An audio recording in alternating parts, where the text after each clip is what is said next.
أنا شيء قبيلة وأنا Dhashay كما Shaqayn laakiin horta diinta iyo waxbarashadu siyaasadeedii ka gel taas waa midna waa mid wuxuu saddex waa ma maqnaato saddexna waa kama maqnaato saddex waa waxa sheegtay mooyid martii waa ma maqnaato deeqsi waa kama maqnaade bakhayl waa wuxuu sheegay mawaaye waxaan leeyahay aqal baa la yiri hal dhiso hal banayo aqal kama seeska laga soo bilaabi mise sagaal wasnaado midna cirka ka soo bilaabo midna dhulka bilaaba la sameyn aynu aqli ku wada hadallo siyaasadana inaga daaya waligay xusbi ma gelin xirna ma gelin anu waxa jiraan idin sheegaya wariyaan ardayda lagu feertamay ardayda foorada aanimay yaan lagu feertamay waxa weeye ardayga foor ka bedelo xaaraan waa ka xaaraan cidna ma cidin cid ma riixno war waxaan leeyahay arrinkaasi waa arrin kumanaan sano soo jiray oo hadduu dalkeena ka jirin dal adduunyada ka jiray reer Gabileeyow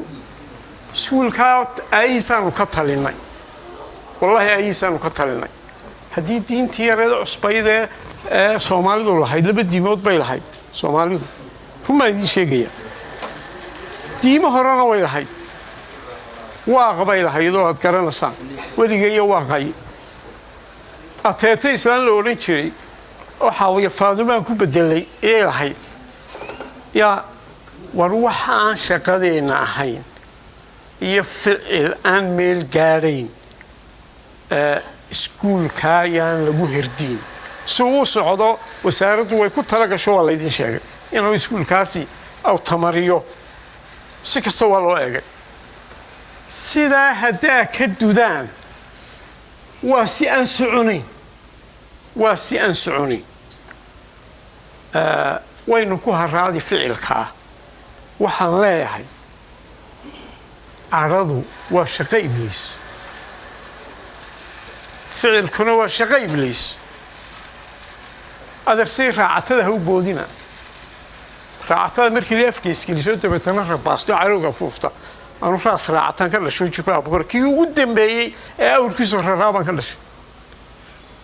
waynu degnay sida yaynaan u fikirin caanaha karuurka ninka cabba caanaha geelu marka ay dhamaanka noqdaan rasmiga ee jinowga la yidhaa karuurka shanqaraan ay dhimbilaha yar ka duulduulaan way khamiiraano sida khamriga ayaa intaa bacaraarku gubtaa dadka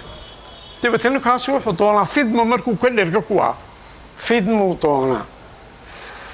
war waxaan idin leeyahay iskuulka majarihiisii oo siduu sharciga ahaa ugu wanaagsanaaba wasaaraddu soo dhigtay nimayo haddaa duminaysaan idinka idin jirta